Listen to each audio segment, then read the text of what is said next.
Week 3 of the high school football season gets underway on Friday. The Red Devils back home and will begin conference plays. The North Central Conference begins around the entire conference this Friday. Red Devils take on Indianapolis Tech. That game will take place at Leibold Field in the kickoff time at 7. Pre-game right here in Radio Troy Digital Sports beginning at 6:30. Red Devils 0-2 after losing to a very good New Pal football team last Friday. Head coach ABE TAWFEEK joining us here again for another week of football talk. And that's a pretty good football team. You and I talked about it afterwards, and you knew going in that it was going to be a very tough task. But I think overall, you guys played better if you look at the entire picture as a football team, and people say, well, how do you do that in a 61-7 loss? But I think you played a better football game overall, didn't you? Yeah, I think so. I think if we had played the way we played against New Pal, against Connorsville, we would have won the game for sure. You know, it's not easy to see in a 61-7 loss that a team gets better, but we could have played a lot better and still lost by a lot of points. New Pal is just a program that's on a different level right now. Coach Ralph, again, my hat's off to him and all those guys they got over there. It's a great program. You know, those guys live in the weight room in the off season. They've got, you know, 100% buy-in. I can guarantee nobody's missing practice. You know, the culture is in place. So, you know, ranked, I mean, I think they moved up now. I think they're number 3 in 5A, you know, so that's just a team that we ran into a buzzsaw Friday night. You know, I truly believe that we'll get our football program to that level, but we're not there yet. Yeah, that's what the difference is you mentioned that word culture, and that's something you're trying to change here.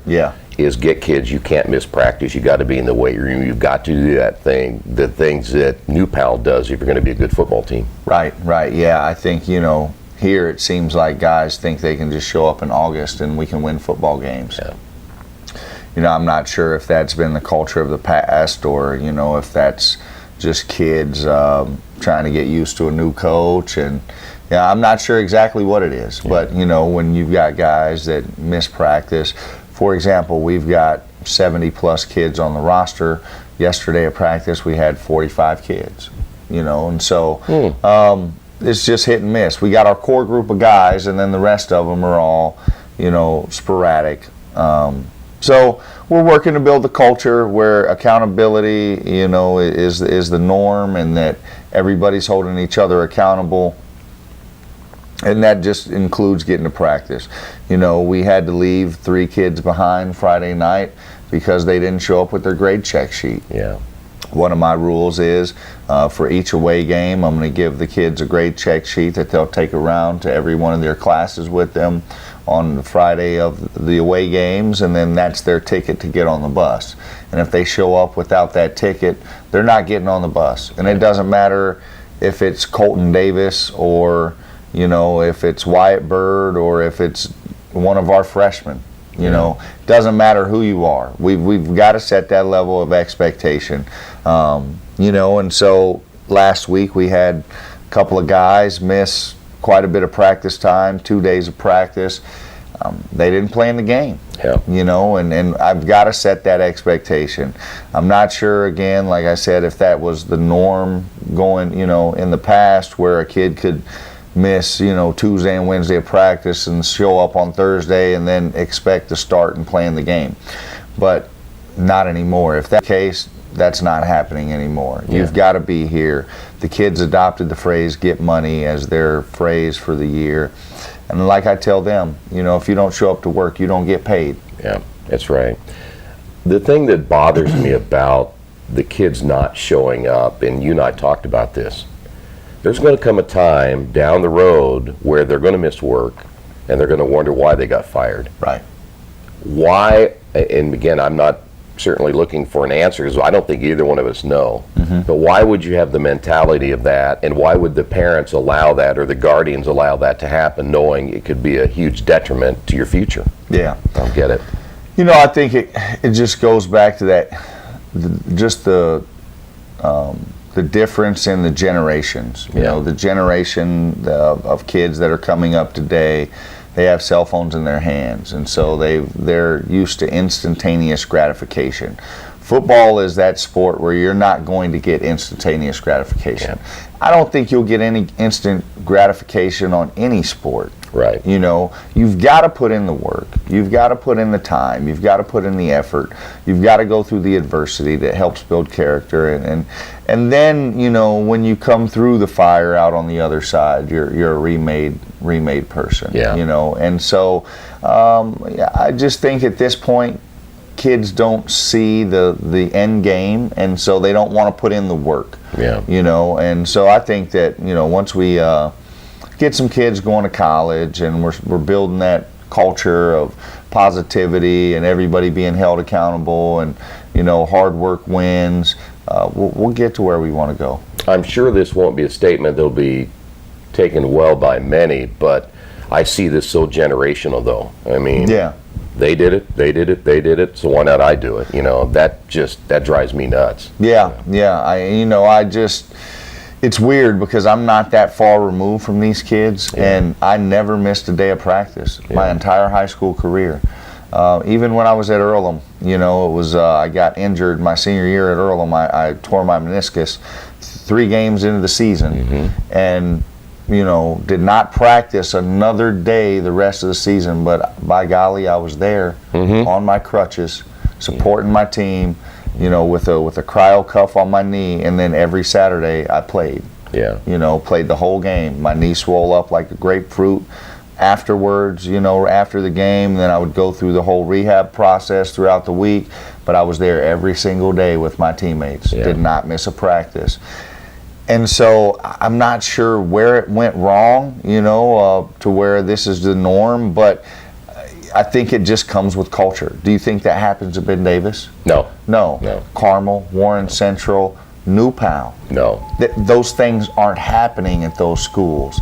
And so I think it just goes back to the culture. And once we build up the culture and, you know, we give kids a reason to want to be at football practice, they'll be there. Yeah. Yeah. I find your practice, listen, they're hard work. Yeah. But I find them to be very fun, though. Yeah. I mean, you got them moving all the time. There's nobody standing around just twiddling their thumbs. So I'm a big believer in keeping all the kids engaged at all times and developing them. You know, we've got a lot of first-year football players. We've got a lot of kids who have very limited experience, you know, and so it's important for those guys to get as many reps as possible, and that goes in practice, in JV games and varsity games, whatever it may be. You know, I'm just about getting those kids as many reps as possible so that they can be as good as they can be.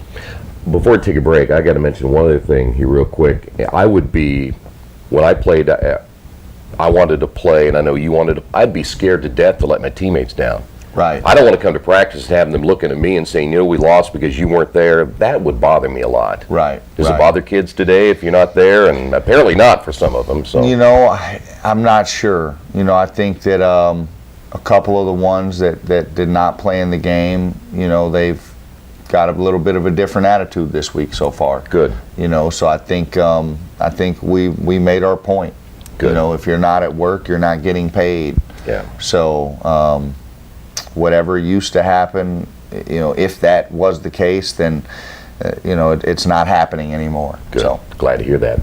Well, conference time coming up on Friday. We'll talk about tech next, right here on Radio Troy Digital Sports. Best One Tire and Service has been committed to our partners since 1948. With more than 250 locations in 26 states, Best One puts over 1 million tires on the road every year.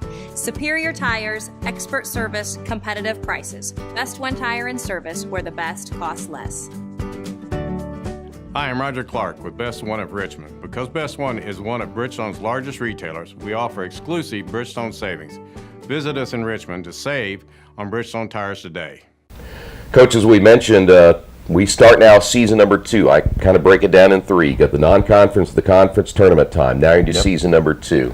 Yep. Indianapolis Tech is a football team that gave the Red Devils everything they wanted until that Hail Mary pass at the end of the game last year. Mm-hmm. They're big, they're physical, they've got a lot of athletes. Mm-hmm. You're familiar with them. Yeah. What do you expect Friday night?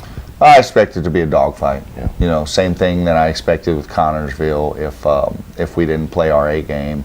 You know, even with I would say Tech is you know, they're not New Pal, but they're not Connorsville either. They're more athletic than Connorsville, you know, and I believe they're going to come in thinking or expecting to win. You know, they've got beat up twice really bad by a couple of really good football teams.